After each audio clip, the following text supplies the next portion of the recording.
Philip Jones, the Martini Whisperer, and for the next 15-20 minutes or so I'm going to be talking about the outlier, the bad boy, and welcome, Diamondback, as our first guest this evening. Welcome to Cocktail Hour.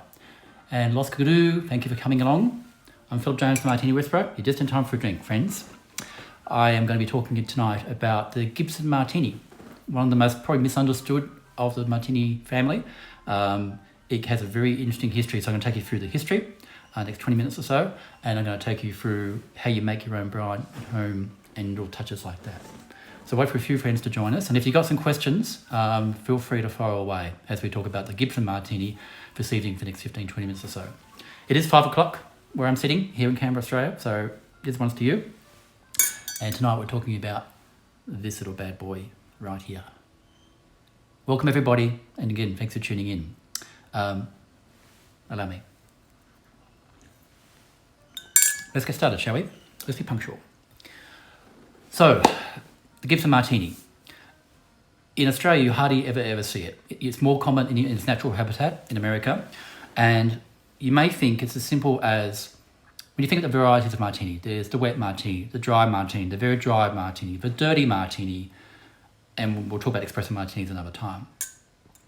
But the Gibson Martini, and then in that range, you have an olive or a twist.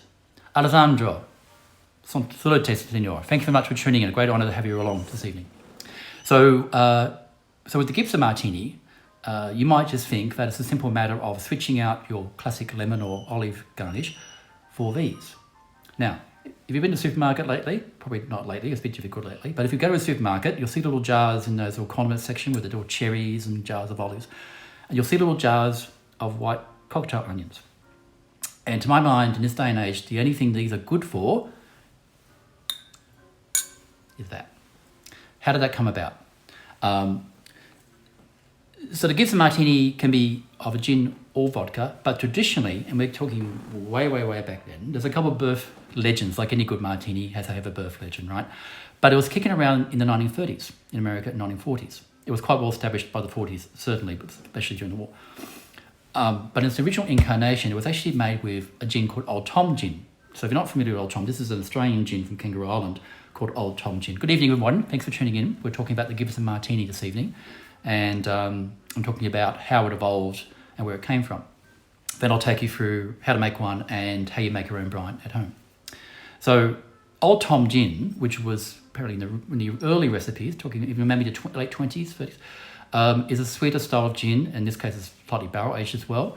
So it's much more richer on the palate, and it's not super sweet, but there is some sweetness there. So it's much more viscous than the traditional London dry gin. So back in the day, they used to make their Gibson Martinis with this. The vermouth ratios were a little bit different too. I'll get to that in a minute. So you've got your still vermouth, you've got your gin, which is now a London dry gin, and with the garnish being a cocktail onion. Simple elements, but being a martini, there's a bit more to it than that, of course. So the birth story. So back in the 30s, some say it came out of Prohibition in England. So there was a ambassador named Gibson who was serving during Prohibition in the United Kingdom.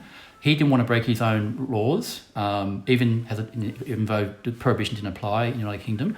So he would walk around his soirees, everyone else could have a drink, but he simply had water and a cocktail onion, and when he had his receptions and his embassy and so forth, just to pretend to having a drink but not break any laws back home.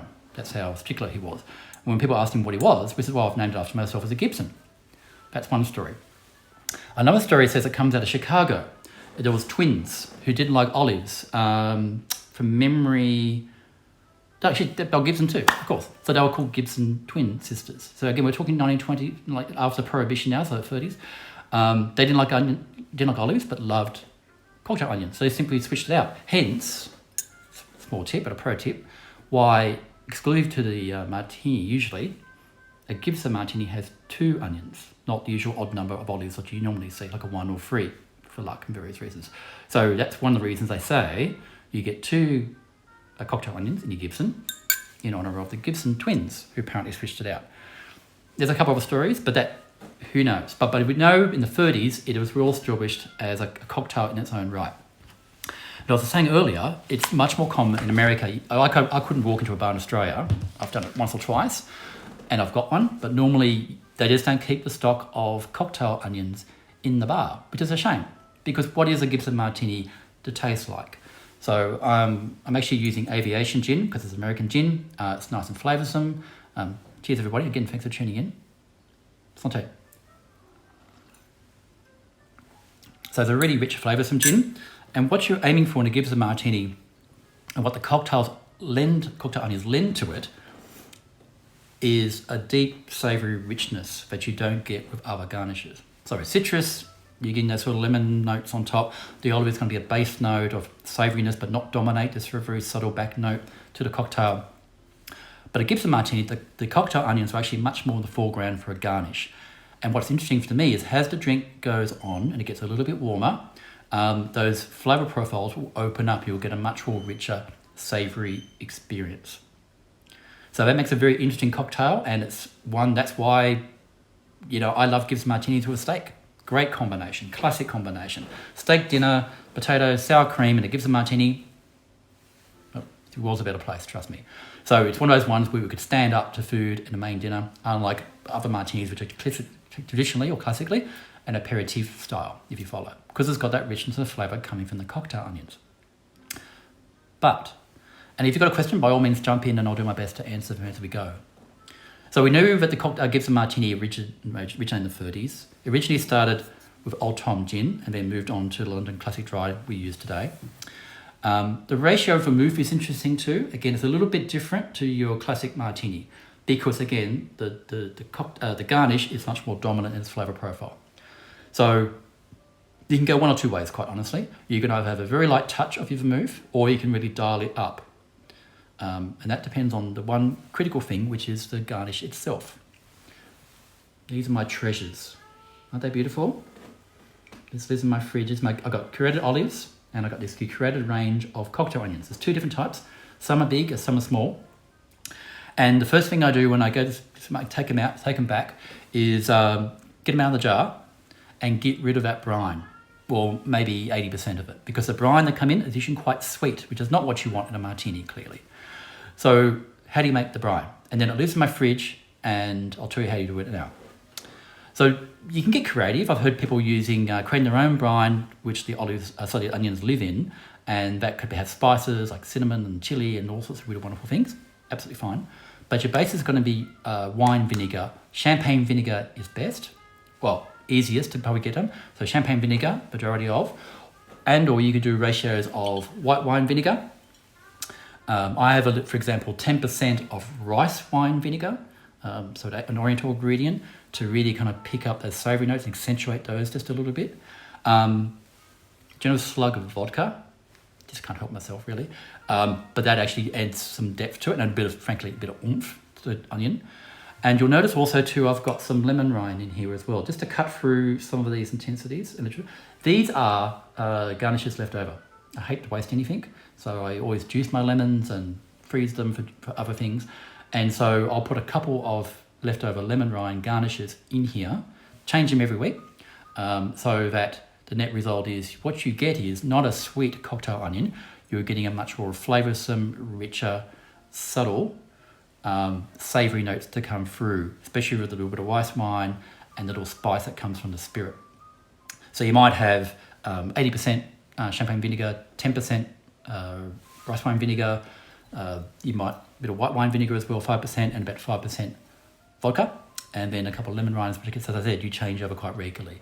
So then what you end up with in smell-o-vision, I guess, is this is quite subtle. It doesn't dominate the cocktail, but again, what the difference with Gibson Martini means that as the temperature changes through the cocktail, it actually gets a lot richer as you go. And the fun thing at the end, of course, is eating them, but we'll come back to that later. So, which brings us back to the ratios of vermouth. So, you can go, like I said, one of two ways.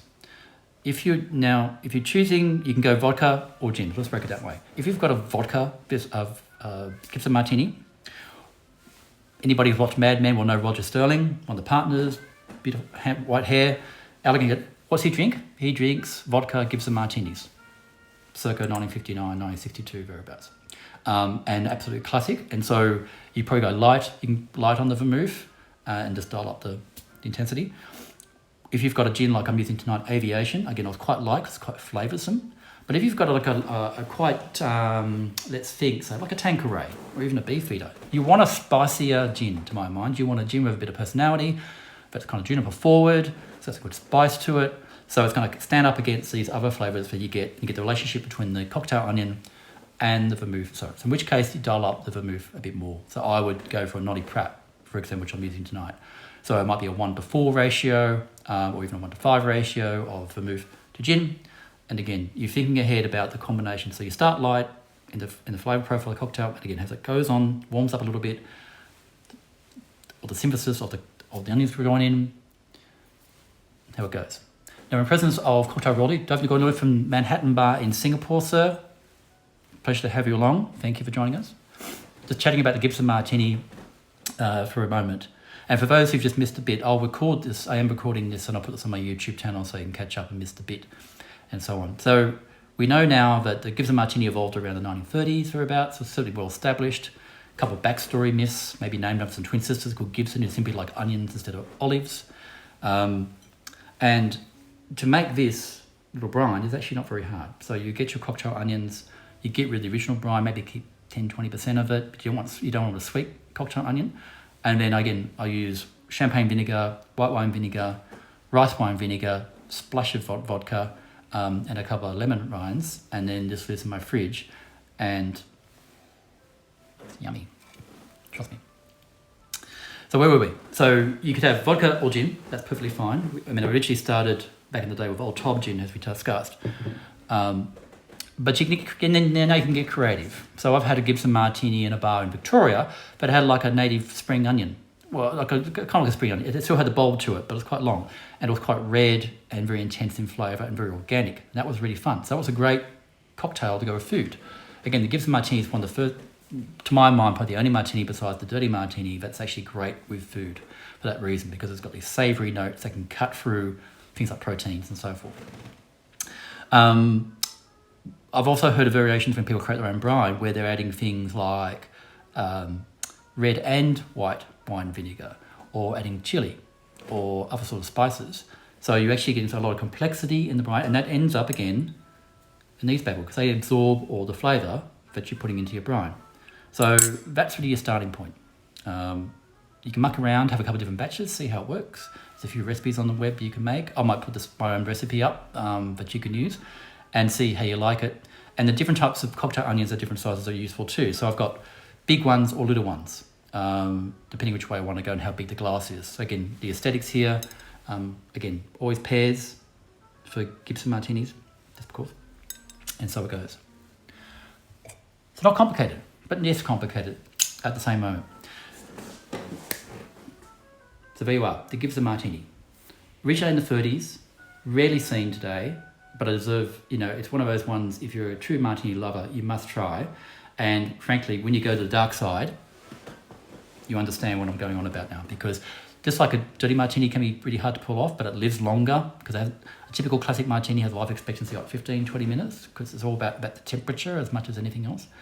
While Gibson Martini and a dirty martini is much more forgiving, because again, the good stuff is often towards the end of the cocktail, where all those flavours are infused, it's not so pristine and cold, and you get this lovely savouriness that comes through in the richness on the palate and the texture that you don't get with other sorts of martinis. So it's one you really need to look into and experience for yourself. Now you may go, not so sure, but trust me, let's give it a go and see how you go. Voila. So if you've got a question, fire away. I'll be in over 5 minutes. I'll just have a drink while you're here. And I sincerely hope you're all well and happy and surviving. And I think in the time of broadcast, there's a light at the end of the tunnel, and I'm all this, but here's to you guys. Really appreciate your support. Cheers.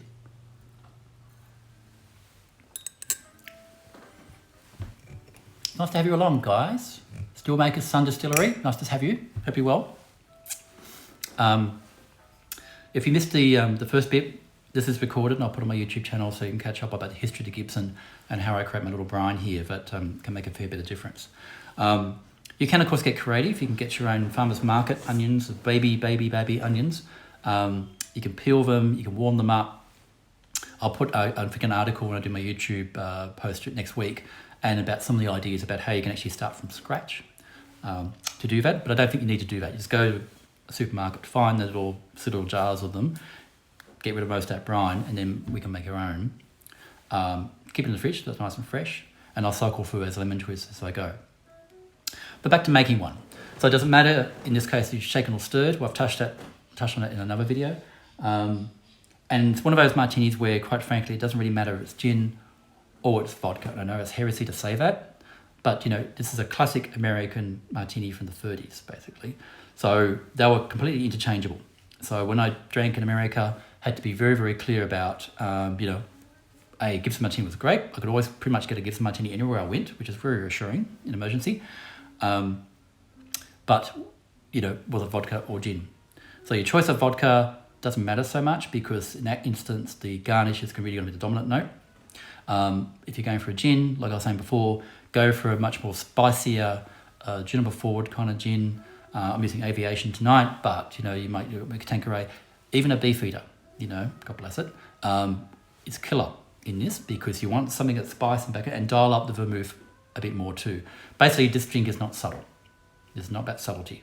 The Gibson Martini, you know exactly what you get, but it changes character over time. Rex, my friend from Tassie, thanks for tuning in. And Brix, love to have you along, guys. Thanks for tuning in. If you missed it, this is recorded. I'll go on my YouTube channel and we go. So I've been talking about how you make your brine, and I'll recap that now for the benefit of those who have just joined us. So when you normally go to your supermarket, the little silly jars of the white culture onions, there's only one thing they're really good for, to be honest, and that's making Gibson Martinis in this day and age. The days are gone, little canopies with little skewers on top. Those days are long gone forever. So what I do is I switch out most of the brine, maybe keep about 10 to 20%, depending on how sweet it is, because you don't want sweet, you want savouriness in your garnish. And then I'll add champagne, vinegar, white wine vinegar, a little splash of white wine vinegar, like I was saying, a little dab of good Tassie vodka, as the case may be, and some fresh lemon rinds, and then I'll let that infuse, and that lives in my fridge, and I circulate the lemon rinds every week or so to keep it up. The net result is the onions will pick up the flavours of all that. They'll still retain their onionness, but it'll be toned down a bit, and you get lots of layers and complexity of flavour. So in the cocktail, like I was saying just before, you're going to get these flavour profiles opening up of the length of the martini, and it actually gets more interesting to my mind at this end of the business. So chilled and frosty, getting quite still a bit cool now. And if I was to bind to these, if I taste it, smell-o-vision, cheers. Some of the onion characteristics are coming through, but also some of the flavour notes from the brine are coming through, but not dominating, and they're riffing very nicely against the, in which case, Aviation gin. So very well, that's it. That's all I have to say. Gibson Martini, try it, muck around with it, let me know how you go. You can go back old school and try it with Old Tom gin, which is one of the original recipes for it. That's kind of fun. You get a nice viscous note, and again, the savouriness against the sweetness, semi-sweetness of an Old Tom gin is a really interesting flavour profile in its own right as well. So